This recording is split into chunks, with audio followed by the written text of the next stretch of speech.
안녕하세요. 오늘은 정말 특별한 가수에 대한 이야기를 해보려고 합니다. 바로 트로트라는 장르의 판도를 완전히 바꿔버린, 아니, 자기 목소리 자체를 하나의 장르로 만들어버린 가수, 송가인에 대한 이야기입니다. 아니 어떻게 가수 한 명의 목소리가 음악 시장 전체를 한 세대를 재정의할 수 있었을까요? 오늘 저희가 파고들 이야기는 바로 이겁니다. 국악 영재에서 시작해서 이제는 대한민국의 문화 아이콘이 된 가수 송가인의 그 놀라운 여정, 지금부터 함께 따라가 보시죠. 이야기의 시작은 2019년으로 거슬러 올라갑니다. 기억하시죠? 미스트롯이라는 오디션 프로그램이 그야말로 대한민국을 뒤흔들었잖아요.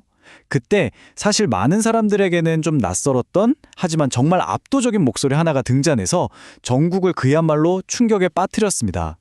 결과는 보시는 것처럼 송가인의 압도적인 우승이었죠. 이걸 계기로 꺼져가던 트로트의 불씨가 다시 활활 타올랐습니다.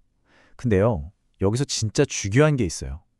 우리가 보는 이런 벼락 스타의 탄생, 이게 사실은 하루아침에 이루어진 게 절대 아니라는 겁니다. 이 뒤에는 정말 긴 이야기가 숨어 있습니다. 아니, 도대체 저런 목소리는 어디서 나오는 걸까요? 사람의 마음을 막 후벼 파는 듯한 그 깊이 있는 소리 말이에요. 그 비밀을 찾으려면 그녀의 음악적 고향, 바로 예술의 섬, 진도로 가봐야 합니다. 송가인은요, 우리가 흔히 생각하는 기획사에서 트레이닝 받은 그런 가수가 아니었어요. 완전히 다른 길을 걸어왔죠. 보세요. 중학생 때부터 이미 판소리를 시작해서 전국대회를 휩쓸었어요. 그것도 인간문화재, 박금희 명청에게 직접 사사를 받은 말 그대로 진짜 국악 영주였던 겁니다. 그렇게 탄탄한 실력을 갖추고 2012년에 트로트 가수로 데뷔를 했는데 어땠을까요? 성공은커녕 아무도 알아주지 않는 정말 길고 어두운 터널을 지나야 했습니다. 그 시간이 무려 7년입니다. 7년. 정말 긴 시간이죠. 이 7년 동안 얼마나 힘들었는지 그 절절한 이야기가 그녀가 직접 쓴 에세이 송가인이여라에 정말 솔직하게 다 담겨 있습니다. 에세이에 보면 이런 구절이 나와요. 무명 시절을 버텨낸 시간이 있었기에 지금의 제가 단단히 설 수 있는 밑거름이 되었습니다.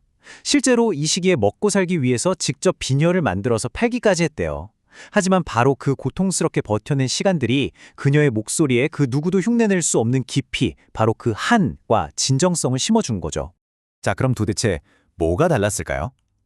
7년의 무명을 단숨에 뚫고 나올 수 있었던 그 결정적인 한방, 그 비결은 바로 그녀만이 할 수 있는 아주 특별한 시도에 있었습니다.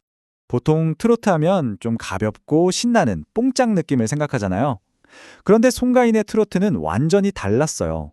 자신의 뿌리인 판소리, 그 국악 별성을 버린 게 아니라 오히려 가장 강력한 무기로 쓴 겁니다. 판소리 특유의 그 깊고 애절한 한의 정서를 트로트라는 장르에 그대로 가져온 거죠. 송가인 본인도 이렇게 말했어요. 국악을 했던 창법이 있기 때문에 그걸 완전히 빼고는 한스러운 목소리가 안 나온다. 이걸 1+1, 나의 장점이라고 생각했다. 바로 이거예요. 이게 바로 송가인 음악의 핵심이자 혁신인 거죠. 어쩌면 좀 오래된 장르라고 생각될 수 있는 트로트에 국악이라는 뿌리를 더해서 완전히 새로운 차원의 깊이와 품격을 만들어낸 겁니다. 사람들이 열광할 수밖에 없었죠. 자, 이렇게 시작된 그녀의 영향력은요, 단순히 음반 시장이나 콘서트장에만 머무르지 않았습니다. 정말 상상도 못했던 곳, 바로 학교 교실로까지 뻗어나갑니다. 이건 트로트 역사에서 정말 기념비적인 사건이었어요. 이게 무슨 말이냐면요, 역사상 처음으로 트로트 노래가 중학교 음악 교과서에 실렸다는 겁니다. 그냥 노래 하나가 실린 게 아니에요. 그동안 어른들만 듣는 음악이라고 여겨졌던 트로트가 이제는 우리 다음 세대도 배워야 할 대한민국의 중요한 음악 장르이자 문화유산이라고 국가가 공인해 준 거나 마찬가지인 엄청난 사건인 거죠. 바로 그 노래가 첫 정규 앨범 타이틀곡이었던 가인이여라입니다. 이 노래는 이제 그냥 히트곡이 아니라 대한민국 교육과정의 일부가 된 그야말로 살아있는 역사가 된 셈입니다. 이야기는 여기서 끝나지 않습니다. 음악적인 성공을 넘어서 이제 송가인은 한 명의 가수가 아니라 그 자체로 하나의 거대한 사회적, 문화적 현상이 되어가고 있습니다.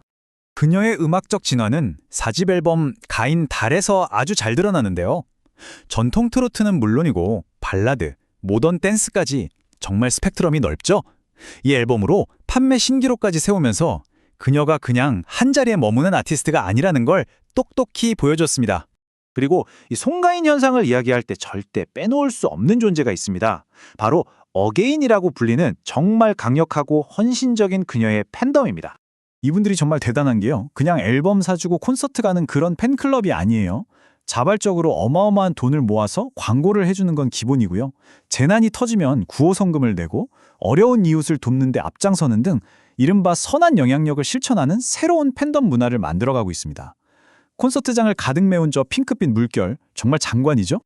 국왕 영재로 시작해서 7년이라는 긴 무명 시절을 견디고 마침내 대한민국 문화의 아이콘이 되기까지 송가인의 이야기는 자신의 뿌리를 잃지 않는 진정성의 쉼이 얼마나 대단한지를 보여주는 것 같습니다. 한 명의 가수가 하나의 장르가 된 지금, 과연 그녀는 앞으로 또 어떤 새로운 역사를 써내려 갈까요? 정말 기대되지 않으세요?